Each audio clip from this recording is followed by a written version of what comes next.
بسم اللہ الرحمن الرحیم۔ السلام علیکم ویورز، امید ہے کہ آپ خیریت سے ہوں گے۔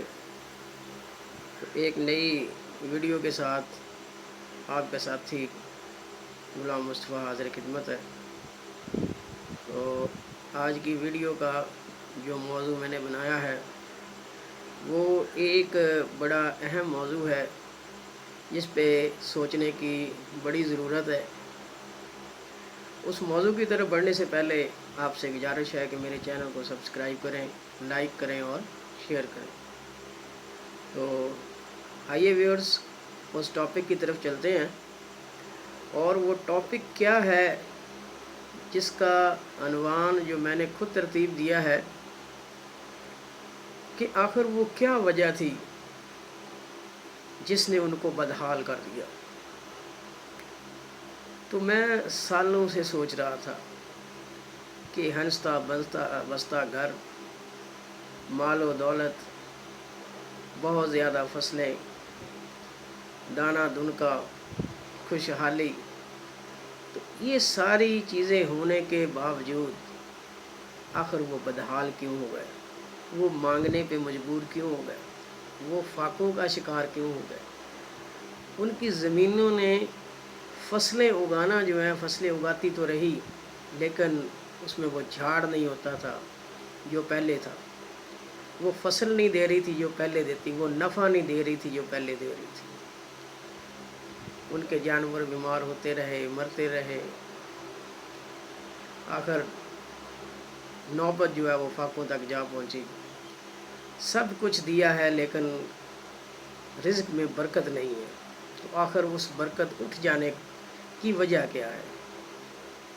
تو میں نے اس پہ تحقیق کی، دیکھا کہ باوجود وہ نمازی، روزہ دار ہونے کے، ذکر و اذکار کرنے کے، ان لوگوں میں چند ایک بری صفات تھی جو یقیناً اللہ تعالیٰ کو ناپسند تھی، جس کا ذکر اللہ تبارک و تعالیٰ نے سورۃ الاحزاب کے اندر کیا۔ نمبر 1 کہ وہ جھوٹ بولنے لگ گئے تھے۔ تو جھوٹ بولنا جو ہے وہ اللہ تعالیٰ کو بالکل ناپسند ہے، یہ ایک بری عادت آ گئی ان کے اندر، اور اسی جھوٹ نے ان میں نفاق کا بیج بویا،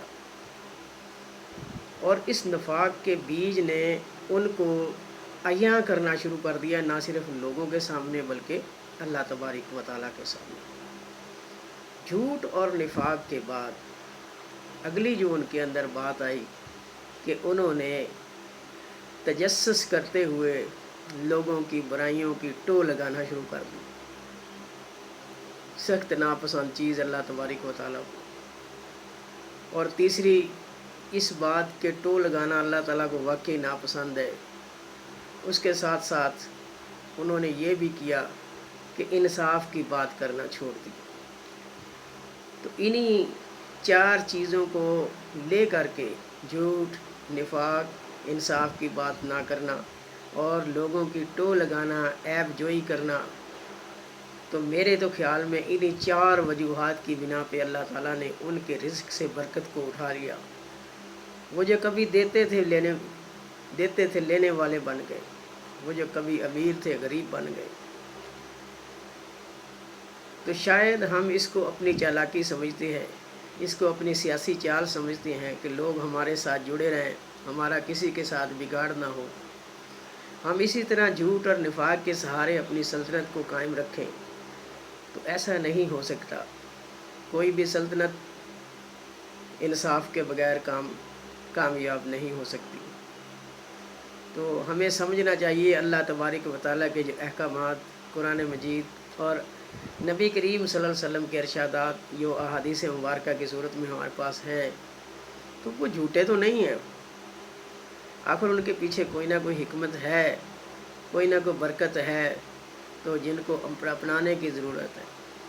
تو اللہ تبارک و تعالیٰ نے قرآن مجید کے اندر کہ توبہ اور استغفار کرنے والے، ان پہ رزق کی جو فراوانی ہے اس کا وعدہ کیا۔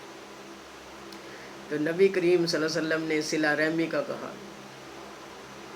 تو یہی چیزیں جو ہیں وہ برکت دیتی ہیں، اور جھوٹ، نفاق، ناانصافی، ٹو، تجسس اور کسی کی عیب جوئی جو ہے غیبت کرنا، تو اس سے منع فرمایا ہے نبی کریم صلی اللہ علیہ وآلہ وسلم نے بھی اور اللہ تبارک و تعالیٰ نے قرآن مجید کے اندر۔ افسوس اگر یہ لوگ چھوڑ دیں، آج سے ہی توبہ اور استغفار کریں، تو یقیناً اللہ تبارک و تعالیٰ ان کے حالات چند دنوں میں بدل دے گا اور ان پر رزق کی فراوانی ہوگی، برکت ہوگی جیسا کہ پہلے تھی۔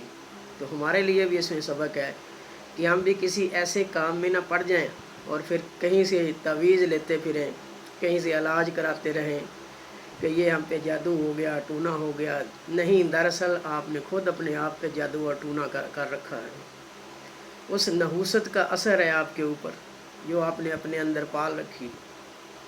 تو اسی نحوست کے اثر سے نکلنے کے لیے ہمیں ان بری عادات کو چھوڑنا ہوگا تاکہ اللہ تبارک و تعالیٰ بھی خوش ہو اور اس کا نبی صلی اللہ علیہ وآلہ وسلم بھی خوش ہو اور ہم پہ ان کی طرف سے برکتیں جو ہے وہ نازل ہوں۔ تو اللہ تبارک و تعالیٰ ہمیں ہدایت دے کہ ہم احادیث مبارکہ اور اللہ تعالیٰ کے کلام قرآن مجید پر عمل کرتے رہیں اور اس کی وجہ سے برکتیں سمیٹتے رہیں۔